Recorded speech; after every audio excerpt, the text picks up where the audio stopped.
Bienvenidos a este canal, un espacio creado para transformar vida. Aquí no venimos a perder tiempo, venimos a ganar propósito. Porque como dice la palabra de Dios, hoy hablaremos de Romanos 7.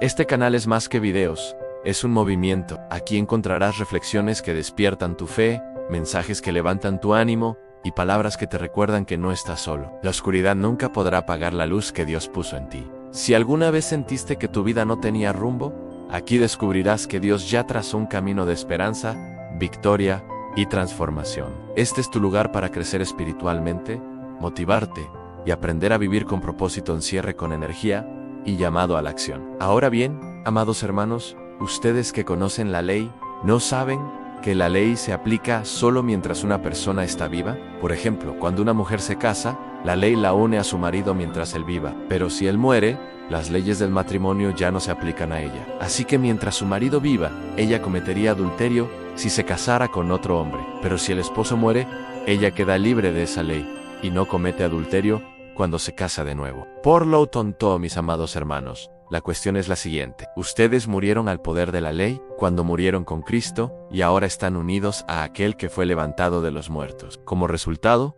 podemos producir una cosecha de buenas acciones para Dios. Cuando vivíamos controlados por nuestra vieja naturaleza, los deseos pecaminosos actuaban dentro de nosotros y la ley despertaba esos malos deseos que producían una cosecha de acciones pecaminosas, las cuales nos llevaban a la muerte. Pero ahora fuimos liberados de la ley, porque morimos a ella y ya no estamos presos de su poder. Ahora podemos servir a Dios, no según el antiguo modo que consistía en obedecer la letra de la ley, sino mediante uno nuevo, el de vivir en el Espíritu. Ahora bien, ¿acaso sugiero que la ley de Dios es pecaminosa? De ninguna manera. De hecho, fue la ley la que me mostró mi pecado. Yo nunca hubiera sabido que codiciar es malo si la ley no dijera, no codicies. Pero el pecado usó ese mandamiento para despertar toda clase de deseos codiciosos dentro de mí. Si no existiera la ley, el pecado no tendría ese poder. Hubo un tiempo en que viví sin entender la ley. Sin embargo, cuando aprendí, por ejemplo, el mandamiento de no codiciar, el poder del pecado cobró vida, y yo morí Entonces me di cuenta de que los mandatos de la ley que supuestamente traían vida,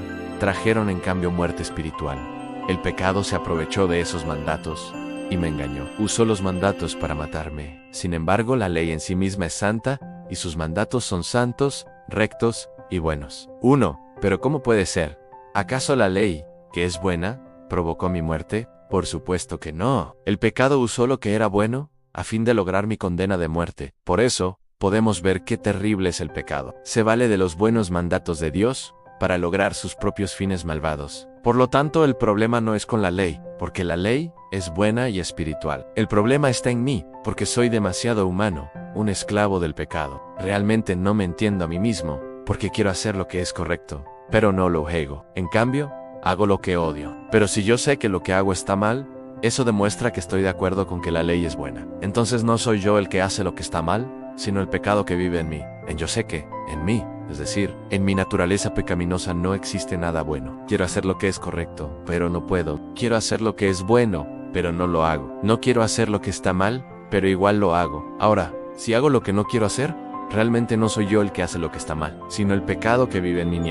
He descubierto el siguiente principio de vida, que cuando quiero hacer lo que es correcto, no puedo evitar hacer lo que está mal. Amo la ley de Dios con todo mi corazón, pero hay otro poder dentro de mí que está en guerra con mi mente. Ese poder me esclaviza al pecado que todavía está dentro de mí. Soy un pobre desgraciado. ¿Quién me libertará de esta vida dominada por el pecado y la muerte? Gracias a Dios. La respuesta está en Jesucristo, nuestro Señor. Así que ya ven, en mi mente, de verdad quiero obedecer la ley de Dios, pero a causa de mi naturaleza pecaminosa, soy esclavo del pecado. Reflexión: este pasaje es uno de los más profundos de Pablo, porque describe la lucha interna que todos enfrentamos. El conflicto entre el deseo de obedecer a Dios y la fuerza del pecado que habita en nuestra naturaleza humana. Puntos clave. La ley revela el pecado. Pablo explica que la ley no es mala, al contrario, es santa y justa. Sin embargo, al mostrarnos lo que está mal, despierta en nosotros la conciencia de nuestra debilidad. Es como un espejo que refleja nuestra condición, la impotencia humana. El apóstol confiesa que quiere hacer lo correcto, pero no puede. Este reconocimiento es poderoso. Nos recuerda que, por nuestras propias fuerzas, no podemos vencer el pecado. La guerra interior hay un principio dentro de nosotros. Amamos la ley de Dios, pero el pecado lucha contra nuestra mente y nos esclaviza. Esa tensión es real y constante. La esperanza en Cristo en el clímax llega en Él. Gracias a Dios, la respuesta está en Jesucristo, nuestro Señor. Pablo nos muestra que la verdadera libertad no está en la ley ni en nuestras fuerzas, sino en la obra redentora de Cristo. Aplicación para la vida: reconocer nuestra debilidad. No se trata de negar la lucha, sino de aceptarla y llevarla a Dios. En depender del Espíritu Santo, a la vida cristiana no es simplemente obedecer reglas, sino vivir en el Espíritu, que nos capacita para producir fruto de justicia. Agradecer la gracia aunque caemos. Cristo es nuestra respuesta. Él nos libra de la condena y nos da poder para caminar en victoria. Conclusión: Romanos 7 nos recuerda que la vida cristiana no es perfección humana, sino dependencia constante de Cristo.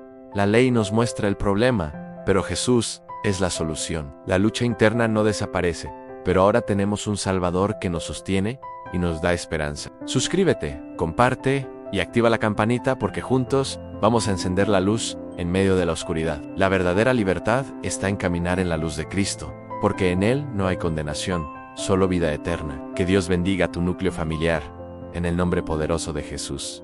Amén.